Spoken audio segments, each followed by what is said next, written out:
Shout out to Ausar-em-ka on this one. Hebrews don't do such and such, blah, blah, blah, blah. We not circumcising grown men. Shaka almost want to play with grown men's penises, blah, blah, blah, blah. This one right here, shout out to you, Playboy. I'm just waking up. But look, you gonna get it right now. Right now. Love you, fam. I love y'all. It's all love. But you gotta get it. Because you're fronting. And I know where you're back at. It's your boy Ausar-em-ka, man. Uncle Josh and that. Don't get it tangled, B. I see you, dog.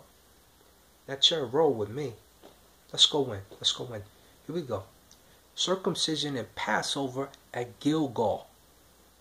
In case you forget the passage and say, oh, we not circumcising grown men. Oh, brother, if he's a brother. Look. At the time, the Lord said to Joshua, make flint knives and circumcision the Israelites and circumcise the Israelites again. Not once, twice. You understand? So Joshua made flint knives and circumcised the Israelites at Gilgal Haraloth. Let's go in. Now this is why he did so. All those who came out of Egypt, all the men of military age, died in the wilderness on the way after leaving Egypt. That's a question of lineage.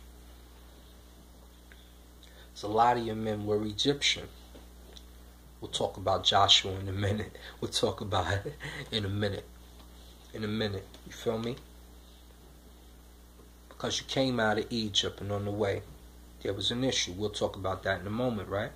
All the people that came out had been circumcised, but all the people born in the wilderness during the journey from Egypt had not. The Israelites had moved about in the wilderness 40 years until all the men who were of military age when they left Egypt had died, since they had not obeyed the Lord. For the Lord had sworn to them that they would not see the land he had solemnly promised their ancestors to give us, a land flowing with milk and honey. So he raised up their sons in their place. Who did he raise up? Sons of Egyptians. In their place. Guerrilla Hebrew, in case you didn't read the book fully, my brethren. In case you didn't read the book fully, my brother. In case Ausar-em-ka you forget. In case Brother Hashar you forget. It's your brother Ausar-em-ka reminding you, I know this book. So you can't hide in it. Let's go. He raised up sons in their place, and these were the ones Joshua circumcised. They were still uncircumcised because they had not been circumcised on the way. And after the whole nation had been circumcised, they remained where they were in camp until they were healed. Those are grown men. Those are grown men that were raised up to take the places of their father. Then the Lord said to Joshua, today I have rolled away the reproach of Egypt from you. So the place has been called Gilgamesh to this day.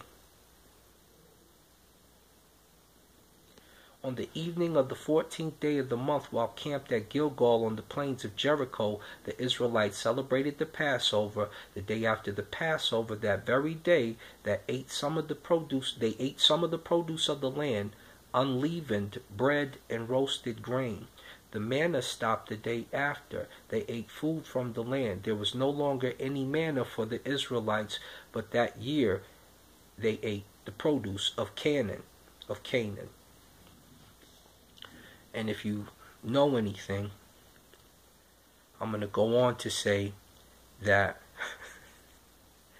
God gave the land of Canaan to the Israelites.